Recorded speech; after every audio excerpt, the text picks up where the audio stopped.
Hi all, welcome back to my channel Nandini Mallikarjun vlogs. ನಾನು ನಂದಿನಿ. ಇವತ್ತಿನ ವ್ಲಾಗ್ನ ಬೆಳಗ್ಗೆಯಿಂದನೇ ಶುರು ಮಾಡ್ತಾ ಇದ್ದೀನಿ. ಹಾಗಾಗಿ ಬೆಳಗ್ಗೆ ಎದ್ದಿದ ತಕ್ಷಣ ಹೊಸಲೆಲ್ಲ ತೊಳ್ಕೊಂಡು ಒಂದು ಸ್ವಲ್ಪ ಚಿಕ್ಕದಾಗಿ ರಂಗೋಲಿನ ಹಾಕ್ಕೊಂಡೆ. ಮತ್ತು ಕಸ ಎಲ್ಲ ಗುಡಿಸಿ ಮನೆಯೆಲ್ಲ ಒರೆಸಿ ಪೂಜೆಗೂ ಕೂಡ ರೆಡಿ ಮಾಡ್ಕೋಬೇಕಾಗಿತ್ತು. ಹಾಗಾಗಿ ಬೆಳಗ್ಗೆನೇ ಈ ಕೆಲಸನ ಶುರು ಮಾಡ್ಕೊಂಡಿದ್ದೀನಿ. ಮತ್ತು ಎಲ್ಲ ಹೆಣ್ಮಕ್ಳದ್ದು ಕೂಡ ಬೆಳಗ್ಗೆ ಎದ್ದಿದ ತಕ್ಷಣ ಇದೇ ರೋಟೀನ್ ಅಲ್ವಾ, ಹಾಗೆ ನಂದು ಕೂಡ ಇದೇ ಕಂಟಿನ್ಯೂ ಆಗ್ತಾ ಇದೆ. ಮತ್ತು ಯಾರೆಲ್ಲ ನನ್ನ ಚಾನಲ್ನ ಹೊಸದಾಗಿ ನೋಡ್ತಾ ಇದ್ದೀರೋ ಅವರಿಗೇನಾದರೂ ಈ ವ್ಲಾಗ್ ಇಷ್ಟ ಆಯಿತು ಅಂತ ಅಂದರೆ ಲೈಕ್ ಮಾಡಿ, ಹಾಗೆ ಶೇರ್ ಕೂಡ ಮಾಡಿ.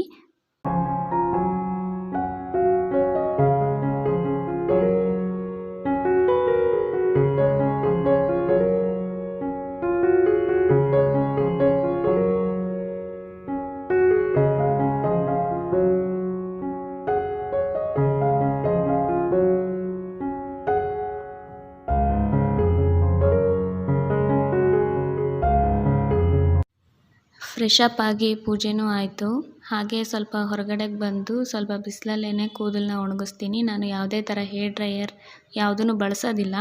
ಯಾವುದಾದ್ರೂ ಮಳೆಗಾಲ ಏನಾದ್ರು ಇತ್ತು ಆ ಟೈಮಲ್ಲಿ ನನ್ನ ಕೂದಲು ಒಣಗಿಲ್ಲ ಅಂತ ಅಂದಾಗ ಮಾತ್ರನೇ ನಾನು ಹೇರ್ ಡ್ರೈಯರ್ನೆಲ್ಲ ಬಳಸೋದು. ಅದು ಬಿಟ್ಟರೆ ಆಲ್ಮೋಸ್ಟ್ ಎಲ್ಲ ಬಿಸಿಲಲ್ಲೇ ಒಣಗಿಸ್ಕೊಂಡ್ಬಿಡ್ತೀನಿ. ಸೊ ಬೆಳಗಿನ ಜಾವದ ಬಿಸಿಲಲ್ಲೇ ಸ್ವಲ್ಪ ಒಣಗಿಸಿದ್ರೆ ಕೂದಲಿಗೂ ಕೂಡ ಹೆಲ್ತಿಯಾಗಿರುತ್ತೆ ಅಂತ ಅನ್ನೋ ಕಾರಣಕ್ಕೆ.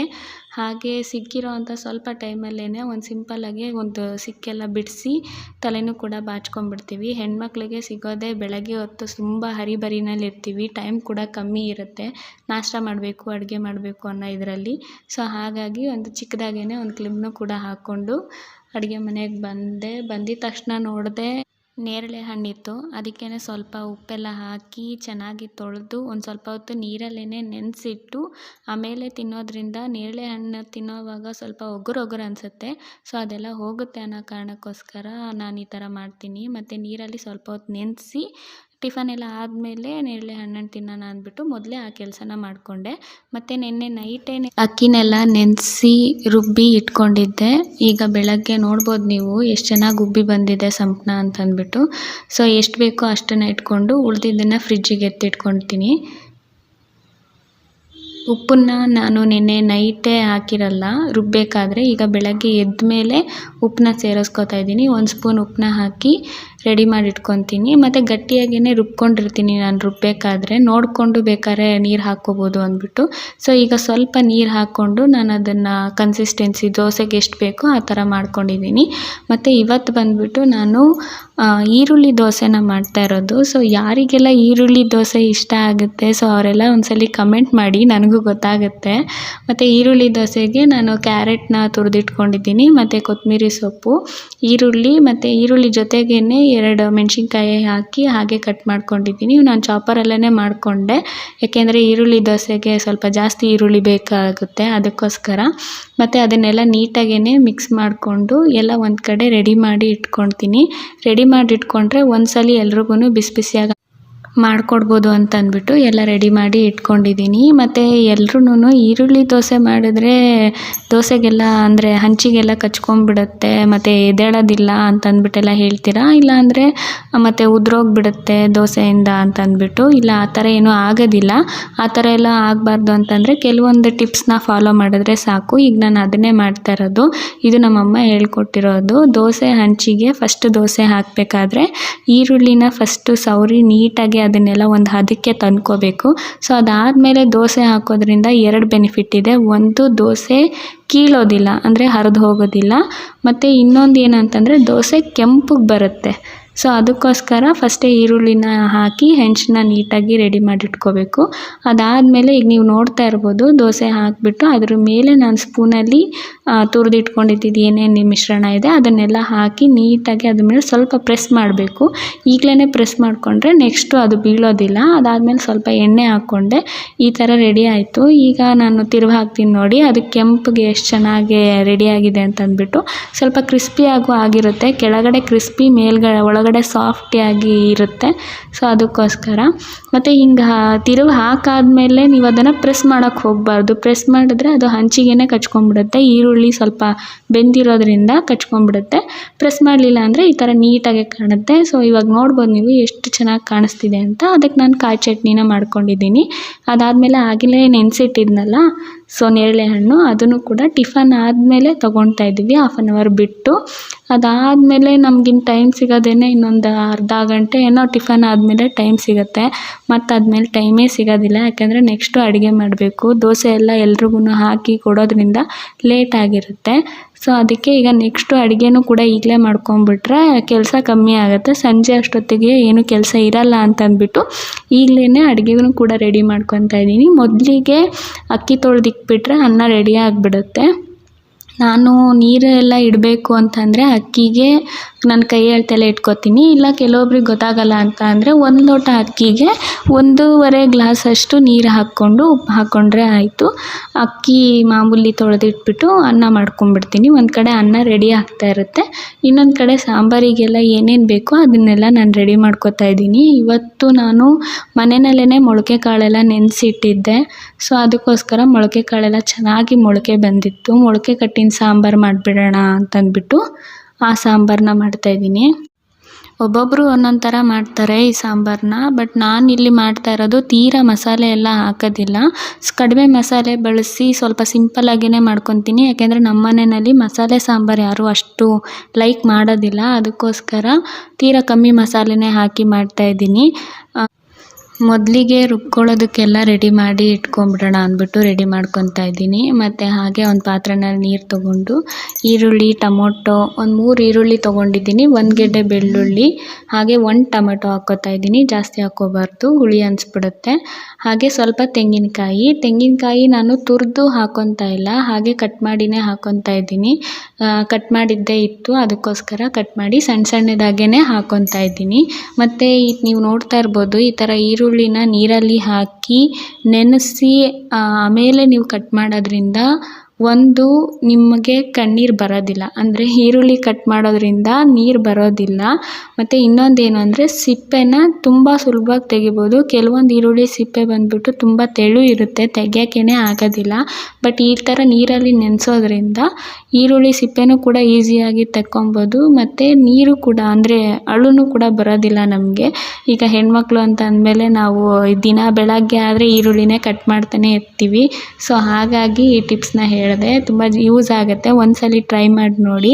ಈ ಥರ ನೀರಲ್ಲಿ ಹಾಕಿಬಿಟ್ಟು ಆಮೇಲೆ ನೀವು ವಾಶ್ ಮಾಡಿ ಹಾಕೋದ್ರಿಂದ ಕಣ್ಣಲ್ಲಿ ನೀರು ಬರೋದಿಲ್ಲ.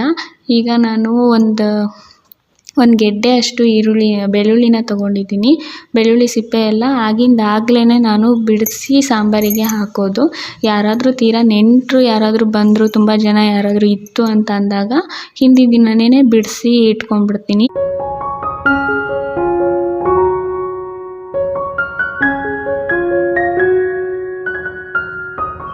ನಾನು ಬೆಳ್ಳುಳ್ಳಿನ ಬಿಡಿಸಿ ರೆಡಿ ಮಾಡ್ಕೊಳ್ಳೋ ಅಷ್ಟೊತ್ತಿಗೆ ಈರುಳ್ಳಿ ನೆಂದಿದೆ. ಈಗ ನೀವು ನೋಡ್ಬೋದು ಎಷ್ಟು ಸುಲಭವಾಗಿ ಈರುಳ್ಳಿ ಸಿಪ್ಪೆ ಎಲ್ಲ ಬಿಡಿಸ್ಕೊತಾ ಇದ್ದೀನಿ ಅಂತಂದ್ಬಿಟ್ಟು. ಬಿಡಿಸಿ ಹಾಗೆ ಒಂದು ಪ್ಲೇಟಿಗೆ ಸಪ್ರೇಟಾಗಿ ಇಟ್ಕೊಂಡ್ಬಿಟ್ರೆ ಕಸನೂ ಕೂಡ ಆಗೋದಿಲ್ಲ. ಆಗಿಂದಾಗೆ ಕ್ಲೀನಾಗೂ ಕೂಡ ಇರುತ್ತೆ ಅಡುಗೆ ಮನೆ.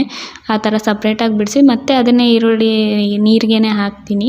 ಅದಾದಮೇಲೆ ಮತ್ತೆ ತೊಳೆದ್ಬಿಟ್ಟು ಹಾಕ್ಕೊತೀನಿ. ಮತ್ತು ಆ ಸಿಪ್ಪೆ ಏನಿರುತ್ತಲ್ಲ ಆ ಸಿಪ್ಪೆನ ಇಮ್ಮಿಡಿಯೇಟಾಗಿ ನೀವು ತೆಗೆದು ಡಸ್ಟ್ಬಿನ್ನಿಗೆ ಹಾಕಿಬಿಡಿ. ನಾನಲ್ಲಿ ಹಾಕಿಲ್ಲ, ಹಂಗೆ ಹಾಕೋದ್ರಿಂದ ಅದೇ ಹೇಳಿದ್ನಲ್ಲ ಅಳು ಬರೋದಿಲ್ಲ. ಸೊ ನೆಕ್ಸ್ಟ್ ಬಂದುಬಿಟ್ಟು ಮಸಾಲೆಗೆ ಅಂತಂದ್ಬಿಟ್ಟು ಎಲ್ಲ ರೆಡಿ ಮಾಡ್ಕೊತಾ ಇರೋದು. ಒಂದು ಸ್ವಲ್ಪ ತೆಂಗಿನಕಾಯಿ, ಬೆಳ್ಳುಳ್ಳಿ, 1 ಇಂಚಷ್ಟು ಮಾತ್ರನೇ ನಾನು ಶುಂಠಿನ ಹಾಕ್ಕೊಂಡಿದ್ದೀನಿ. ಎಲ್ಲದನ್ನು ಹಾಕಿ ಒಂದ್ಸಲ ಗ್ರೈಂಡ್ ಮಾಡ್ಕೊತೀನಿ.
ತೆಂಗಿನಕಾಯಿನ ಹಾಕ್ಕೊತಾ ಇದ್ದೀನಿ. ತೆಂಗಿನಕಾಯಿ ಆದಮೇಲೆ ಈರುಳ್ಳಿನ ಹಾಕ್ಕೊಂಡಿದ್ದೀನಿ. 2 ಗೆಡ್ಡೆ ಅಷ್ಟು ಮಾತ್ರ ರುಬ್ಬೋದಕ್ಕೆ ಹಾಕ್ಕೊಂಡಿದ್ದೀನಿ.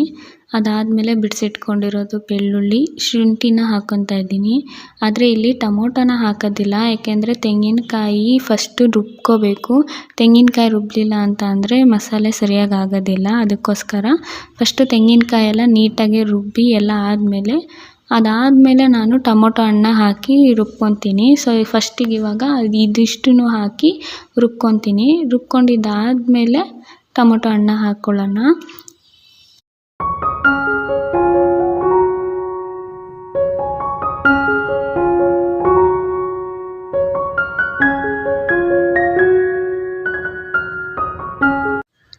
ಮತ್ತು ನಾನು ಆಗಲೇ ಹೇಳ್ದ ಹಾಗೆ ತುಂಬ ಜನ ತುಂಬ ಥರನೂ ಮಾಡ್ತಾರೆ. ಸೊ ಇದಕ್ಕೇ ಕೆಲವೊಬ್ಬರು ಕಡಲೆನೂ ಹಾಕ್ತಾರೆ, ಹುರ್ಗಡ್ಲೆನೂ ಹಾಕ್ತಾರೆ 1 ಸ್ಪೂನಷ್ಟು ಹಾಕೋ ಅಂಥವ್ರು. ಮತ್ತು ಅದು ಬಿಟ್ಟರೆ ಚಕ್ಕೆ ಲವಂಗ ಎಲ್ಲದನ್ನು ಹಾಕ್ತಾರೆ. ನಾನು ಅದನ್ನ ಏನೂ ಹಾಕ್ತಾ ಇಲ್ಲ, ಚಕ್ಕೆ ಲವಂಗ ಏನೂ ಹಾಕ್ತೇನೆ ಹಾಗೆ ಮಾಡ್ತಾ ಇರೋಂಥದ್ದು.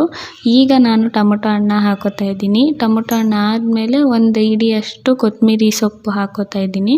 ಕೊತ್ತಂಬರಿ ಸೊಪ್ಪು ಮತ್ತು ಆದಮೇಲೆ 2 ಸ್ಪೂನಷ್ಟು ಖಾರದ ಪುಡಿ ಮತ್ತು 1.5 ಸ್ಪೂನಷ್ಟು ಧನಿಯಾ ಪುಡಿ ಇಷ್ಟು ಹಾಕ್ಕೊತೀನಿ ಅಷ್ಟೇ. ಇನ್ನೇನು ಮಸಾಲೆ ಏನೂ ಇಲ್ಲ. ಈಗ ತೋರಿಸಿದ್ನಲ್ಲ ಅಷ್ಟು ಮಾತ್ರನೇ ನಾನು ಮಸಾಲೆ ಹಾಕ್ತಾ ಇರೋವಂಥದ್ದು. ಚಕ್ಕೆ ಲವಂಗ ಅದೇನೂ ನಾನು ಬಳಸ್ಕೊತಾ ಇಲ್ಲ, ಓಕೆನಾ. ನೆಕ್ಸ್ಟ್ ಇದಾದಮೇಲೆ ಸಿಂಪಲ್ಲಾಗಿ ಯಾರು ಬೇಕಾದ್ರೂ ಇದನ್ನು ಮಾಡ್ಕೋಬೋದು ಆರಾಮಾಗಿ. ತುಂಬ ಕಮ್ಮಿ ಟೈಮಲ್ಲೇ ಆಗೋಗ್ಬಿಡುತ್ತೆ. ನಾನಿಲ್ಲಿ ವಿಡಿಯೋ ಮಾಡ್ಕೊಂಡು ಮಾಡ್ತಿರೋದ್ರಿಂದ ಸ್ವಲ್ಪ ಲೇಟಾಗಿ ತೋರಿಸ್ತಾ ಇದ್ದೀನಿ, ನಿಧಾನಕ್ಕೇ ತೋರಿಸ್ತಾ ಇದ್ದೀನಿ.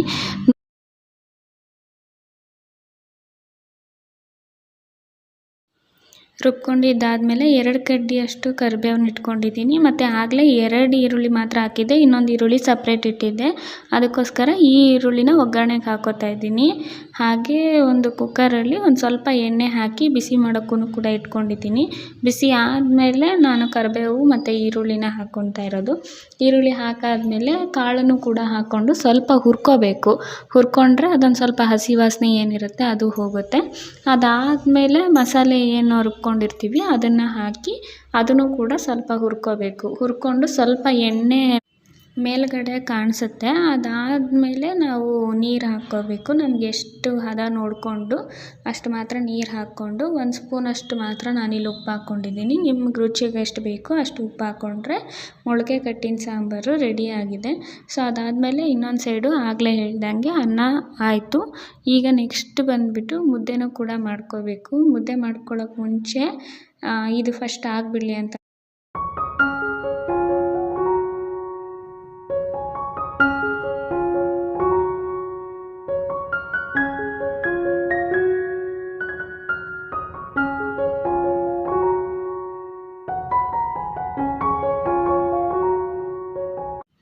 ಇನ್ನು ಕಾಳುಗಳನ್ನೆಲ್ಲ ಹಾಗೆ ತಿನ್ನೋದಕ್ಕಿಂತ ಈ ಥರ ನೆನೆಸಿ ಒಂದಿನ ನೆನೆಸಿ ಆಮೇಲೆ ಮೊಳಕೆ ಕಟ್ಟಿ ಈ ಥರ ಸಾಂಬಾರು ಮಾಡೋದ್ರಿಂದ ತುಂಬಾ ರುಚಿಯಾಗುತ್ತೆ. ಮತ್ತು ಇನ್ನೂ ಒಂದು ಹಳ್ಳಿಗಳ ಕಡೆ ತುಂಬಾ ರುಚಿಯಾಗಿ ಬರುತ್ತೆ. ಇಲ್ಲಿ ನಾವು ಏನೇ ಹಾಕಿ ಮಾಡಿ ಏನೇ ಇದು ಮಾಡಿದ್ರು ಹಳ್ಳಿಗಳ ಕಡೆ ಒಲೆನಲ್ಲಿ ಮಾಡ್ತಾರೆ. ನಾವಿಲ್ಲಿ ಗ್ಯಾಸಲ್ಲಿ ಮಾಡೋದ್ರಿಂದ ಸ್ವಲ್ಪ ಕಮ್ಮಿ ಆಗುತ್ತೆ ಅಷ್ಟೇ ಟೇಸ್ಟು. ಅದು ಬಿಟ್ಟರೆ ತುಂಬ ಚೆನ್ನಾಗಿತ್ತು.